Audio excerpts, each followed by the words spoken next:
Bueno, a ver, situémonos un momento. En el Imperio Romano del siglo I, perder a un protector no era simplemente una inmensa tragedia emocional. Desde luego que no. Era perderlo absolutamente todo. Exacto. Significaba perder tu identidad social, los derechos civiles y, en la inmensa mayoría de los casos, la capacidad misma de sobrevivir económicamente. O sea, a los ojos de la ley y de la sociedad de aquella época, un huérfano se convertía literalmente en nadie. Estaba a la intemperie, a merced de un sistema brutal. Así que, cuando un maestro que está a unas horas de ser traicionado y ejecutado mira a los ojos de sus seguidores, que están aterrorizados, y les promete «no os dejaré huérfanos», pues está haciendo mucho más que ofrecer un consuelo sentimental. Está desafiando la aterradora realidad de todo el mundo antiguo, de frente. Totalmente. Y precisamente en este punto de inflexión existencial es donde arranca nuestra inmersión profunda de hoy. Hoy es domingo, 10 de mayo de 2026, y estamos celebrando el sexto domingo de Pascua. Un día muy significativo para analizar este texto. Así es. Nuestro texto base para el análisis a fondo de hoy pertenece al Evangelio de Juan, capítulo 14, versículos del 15 al 21. Y nuestro objetivo es explorar la visión tan radical que propone este pasaje sobre el amor, la promesa de un ayudante y la arquitectura de una conexión inquebrantable.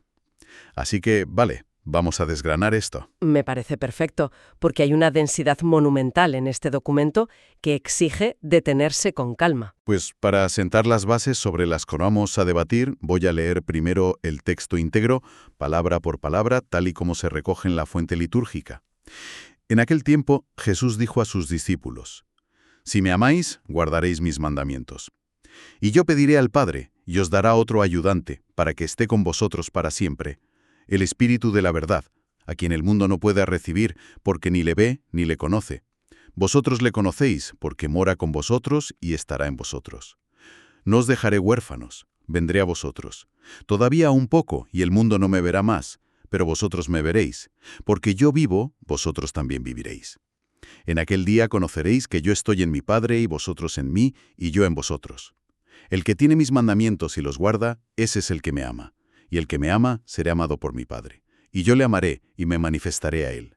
Palabra del Señor. Es que, fíjate, plantear una promesa de este calibre horas antes de enfrentarse a un final violento es un movimiento profundamente desconcertante.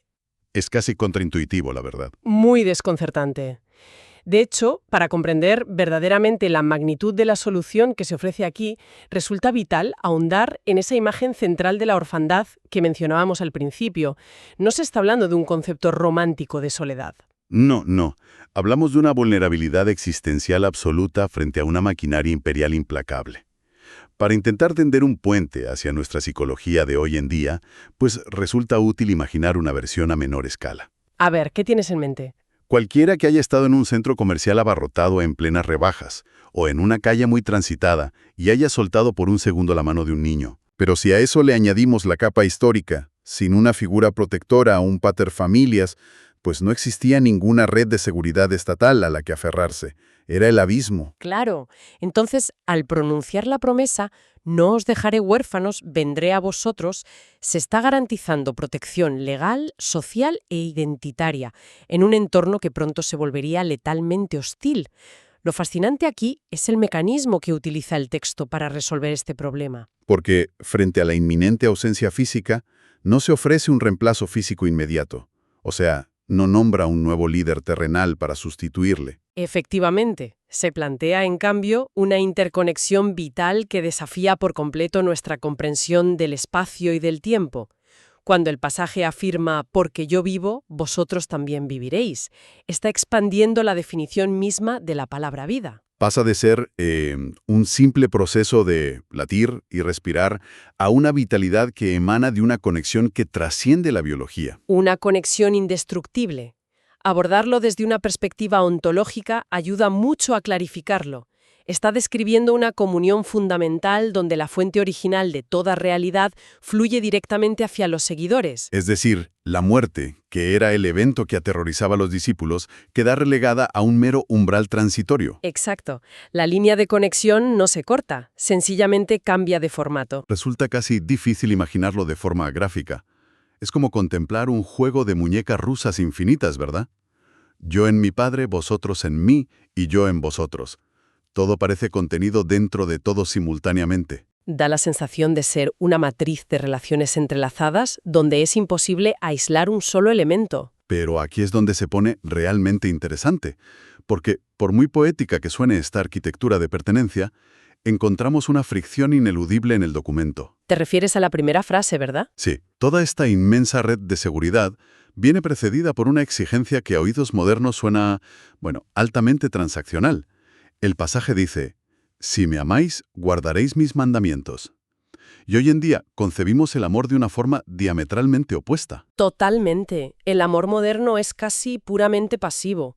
Se ve como una emoción, las típicas mariposas en el estómago, algo que te inunda sin previo aviso y que no requiere un esfuerzo consciente. Y bajo esa óptica contemporánea, leer una instrucción que ata el sentimiento al cumplimiento de unas normas, pues genera un rechazo casi instintivo.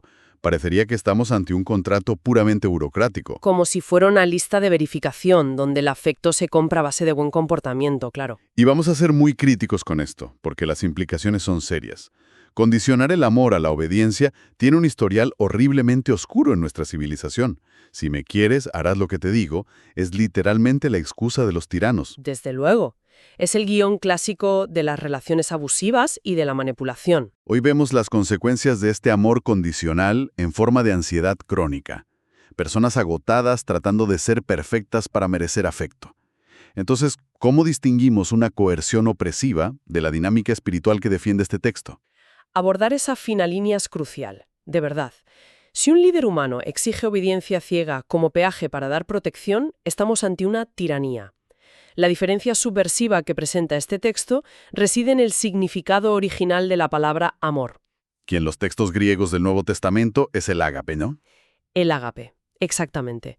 A diferencia del eros, que sería el amor pasional, o de la filia, que describe la amistad profunda, el ágape no se basa en la afinidad emocional ni en el mérito de la persona amada. Es más bien una elección consciente, una voluntad activa de buscar el bien supremo del otro. Incluso si requiera coste personal masivo, sí.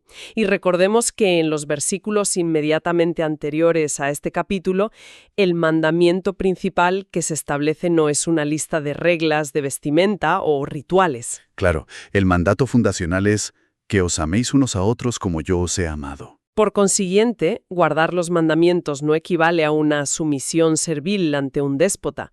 Es entrar de lleno en la misma dinámica de entrega radical que el maestro está demostrando. Fíjate que, planteándolo así, podríamos usar una analogía arquitectónica. Es como si el amor ágape fuera el campo de gravedad y los mandamientos fueran los muros de carga estructurales de un enorme rascacielos. Me gusta mucho esa imagen. La gravedad es esa fuerza constante e invisible que lo mantiene todo en su sitio. Pero sin esos muros tangibles y sólidos, construidos bajo parámetros muy exigentes, pues la estructura colapsaría ante la menor presión externa. Los mandamientos aportan la resistencia y la realidad física a ese amor invisible. Es una representación sumamente precisa de lo que plantea Juan. Los mandamientos son la encarnación externa de ese ágape. Si alguien afirma tener un amor incondicional, procurará de forma natural no dañar esa red de relaciones. O sea, el texto no formula un «si te portas impecablemente te querré». Para nada. Lo que expone es una ley de causalidad espiritual. Si el ágape está arraigado en el interior, se manifestará de forma inevitable en acciones concretas. Es un fruto ineludible. Ese giro conceptual transforma la palabra mandamiento. Deja de ser un grillete para convertirse en un plano de diseño. Pero seamos realistas, intentar operar bajo este nivel de exigencia, en un mundo marcado por el estrés y las facturas, pues suena a titánico. Absurdamente difícil, sí. Es facilísimo ceder al egoísmo o al miedo. Y parece que el texto es consciente de la fragilidad humana, porque ofrece inmediatamente un mecanismo de intervención interna. Hay un reconocimiento implícito de que el ser humano por sí solo carece de combustible para sostener ese ágape. La promesa es que se pedirá otro ayudante, el Espíritu de la Verdad, para que acompañe a los creyentes. Pero, al introducir a esta figura, el documento presenta un contraste muy agudo. Advierte que este Espíritu es alguien a quien el mundo no puede recibir, porque ni le ve ni le conoce. Y volvemos a encontrar fricción. Son increíblemente excluyente, casi elitista. ¿Por qué el mundo exterior es ciego a esta influencia? Si conectamos esto con el panorama general, ese aparente elitismo se disuelve. Hay que analizar qué se entiende por el mundo. La palabra original es cosmos. Y no se refiere al planeta Tierra, geológicamente hablando. No, ni a la totalidad de los seres humanos.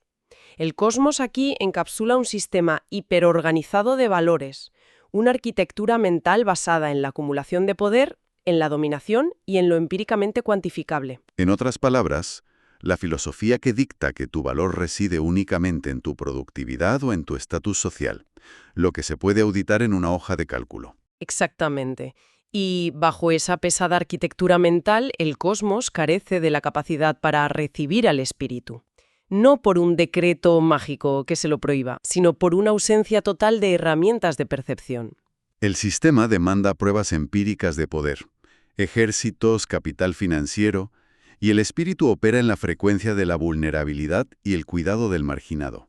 Son idiomas completamente distintos. Nos sirve aquí la analogía tecnológica de las transmisiones de radio. Es como si el cosmos entero intentara sintonizar una emisora de AM utilizando un receptor que únicamente tiene el microchip para procesar la banda de FM. Ah, claro, muy gráfico. La señal de AM está ahí, fluye por el ambiente, pero como el hardware del dispositivo no está diseñado para detectar esa longitud de onda, para el usuario es como si no existiera. Solo hay estática y silencio. Esa metáfora ilustra a la perfección el mecanismo subyacente. El pasaje señala que los seguidores sí le conocen, porque mora con vosotros. Subraya una transición monumental hacia un paradigma de morada interna. Al aceptar la dinámica del ágape, se instala ese receptor interno necesario para decodificar la señal. Es una intimidad relacional en primera persona. Pero comprendiendo esto, surge una paradoja central. Si el sistema materialista es ciego a esta fuerza espiritual, ¿cómo puede algo invisible alterar la cruda realidad humana? ¿Cómo deja de ser pura teoría? Bueno, volvamos a la fusión de los conceptos.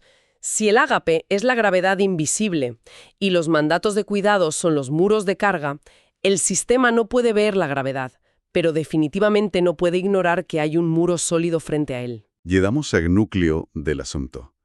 El cosmos no puede percibir el concepto abstracto del espíritu, pero sí puede registrar el impacto físico de una vida humana transformada. Puede documentar, por ejemplo, cuando una persona decide arriesgar su vida cuidando enfermos en una plaga sin esperar beneficio económico mientras los poderosos huyen. En esos actos, el mundo exterior observa algo que rompe sus algoritmos de egoísmo. Cada acto de generosidad que desafía el instinto de autopreservación, cada vez que alguien perdona una deuda imperdonable, crea una anomalía en el sistema materialista. Actúa como el puente o el traductor en tiempo real. Traduce un lenguaje espiritual al idioma del esfuerzo físico y del tiempo, que es el idioma que la sociedad sí puede procesar. Y esa mecánica nos devuelve al final del pasaje, cerrando el bucle.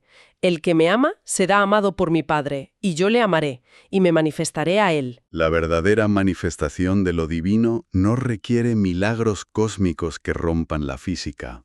Se despliega mediante la fidelidad silenciosa a ese amor activo. La presencia interna otorga la fuerza y la obediencia proporciona el canal físico. Las personas se convierten así en la evidencia empírica que el mundo escéptico demanda. Una evidencia viva. Pues para consolidar la tremenda riqueza de conceptos que hemos desgranado hoy, vamos a respetar la solemnidad del documento, cerrando con una oración breve construida sobre las promesas de este pasaje. Padre Celestial, te damos inmensas gracias por la profunda promesa de no dejarnos nunca huérfanos frente a las tempestades del mundo. Te pedimos que derrames sobre todos nosotros ese espíritu de la verdad, nuestro defensor y ayudante constante. Concédenos la gracia, la paciencia y la fuerza inquebrantable para que, movidos por un amor auténtico y desinteresado hacia tu Hijo, podamos guardar sus mandamientos en nuestras interacciones diarias.